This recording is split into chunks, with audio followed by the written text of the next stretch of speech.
నీకు వాగ్దాన పూర్వకంగా ఇస్తున్న మాట ఏంటి తెలుసా? నేను నీకు బలము కలుగ చేయ నియమించి ఉన్నాను.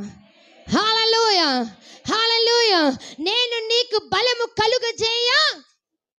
అది ఈరోజు దేవునితో మాట్లాడుతున్నమాట.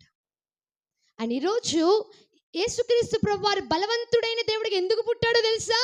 ఎందుకు వచ్చాడో తెలుసా? నువ్వు బలహీనురాలివి, నువ్వు దేనికి తట్టుకోలేనంత బలహీనురాలివి, నువ్వు దేనికి తట్టుకోలేనంత బలహీనుడివి. పైకి గంభీరంగా నీవు ఉన్నావు, పైకి ధైర్యవంతుడిగా నీవు ఉన్నావు, కానీ లోపల నువ్వు నలిగిపోతున్నావు, లోపల నువ్వు కృంగిపోతున్నావు, ఏయో బలహీనతలు గుండా వెళ్ళబడుతున్నావు. నా జీవితం ఏంటి అనుకుంటున్నావు, నా బ్రతికేంటి అనుకుంటున్నావు, నా కుటుంబం ఏంటి అనుకుంటున్నావు, ఎందుకు నాకు ఇలా జరిగింది అనుకుంటున్నావు. అయితే దేవుడు ఏమంటున్నాడు తెలుసా? నిన్ను బలపరచడానికి ఆయన బలము కలుగు చేయ నియమించాడు.